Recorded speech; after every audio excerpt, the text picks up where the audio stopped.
Fremtidens ledelse, fremtidens organisation, fremtidens kultur, fremtidens forretningsmodel er her allerede. Vi er godt i gang med det her paradigmeskift, som vi har kigget på i måske 20 år. Men det er meget ujævnt fordelt. Ujævnt fordelt på brancher, ujævnt fordelt på virksomhedstyper, på størrelser. Men allerede nu, hvor vi er godt i gang med det her skifte fra den gamle old school måde at arbejde på, og ind i en new school, hvor vi arbejder med fladere hierarkier, et mere bæredygtigt ledelsesgrundlag og med en ny, moderne, inkluderende kultur.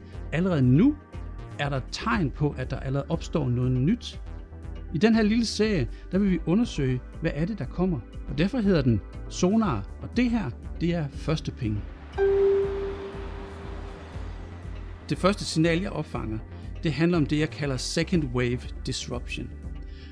Al udvikling omkring teknologi og samfundet har gjort, at vi har skulle omstille os og være relevant over for markedet og relevant over for medarbejderne på en helt ny måde. Og det har vi arbejdet med i 20, måske 30 år. Der er opstået sådan noget som Agile og Scrum. Der er opstået sociokrati og holokrati. Og både Teal og Orange og hele den der begrebsverden er noget, som vi har afprøvet og testet i domænetyper eller industrier, som var nemme at lave om i, og som ikke var stærkt regulerede. Alt det flytter sig nu ind i områder, som er træge og som er højregulerede. Blandt andet life science, biotech, infrastruktur og uddannelse er nogle af de branchetyper, som nu bliver ramt og nu prøver at favne en helt anden måde at arbejde på, og det er second wave disruption. De her virksomheder, de kigger på, hvordan de ikke bare i deres støtteprocesser, men også i deres kerneprocesser, en lang træg kerneproces, kan arbejde med nye måder at tænke på, nye forretningsmodeller, som er baseret på ikke bare på et flow af penge, men også et flow af data.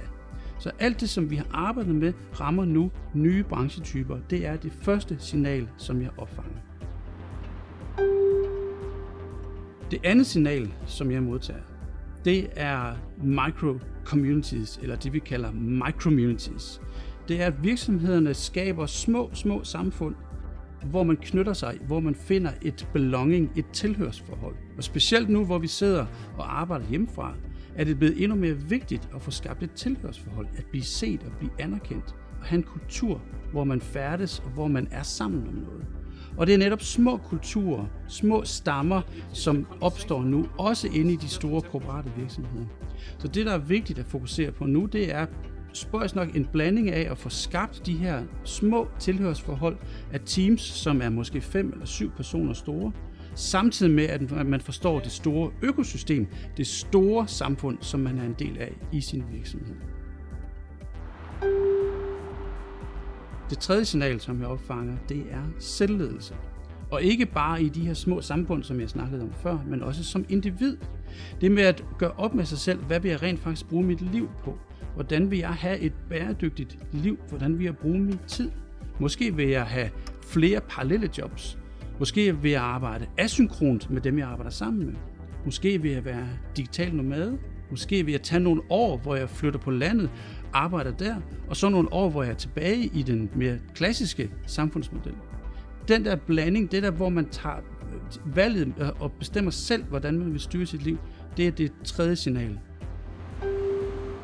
Det fjerde signal, som jeg opfanger, er lidt svagere end de andre. Men det handler om software i ledelse, eller software i samarbejde, software i vores teams. Der kommer til at være en lang række af små softwarekomponenter, som hjælper os i vores samarbejde. Software, som kan støtte transparensen, som kan støtte fremgangen, som kan støtte vores mekanismer. Software, som kan hjælpe os til at forstå, hvordan vi samarbejder i team. Software, der kan hjælpe os med at se vores blinde vinkler i vores samarbejde. Og som måske også kan simulere fremtiden, hvis vi begynder at arbejde på en ny måde. Det er software coaches, som kan læse vores data, og som kan komme med hints om vores nye adfærd.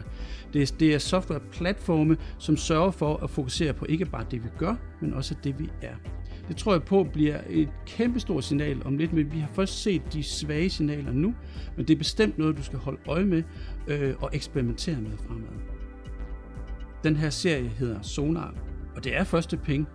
Og jeg prøver at samle signaler ind, og der kommer et andet penge og et tredje penge, så følg bare med.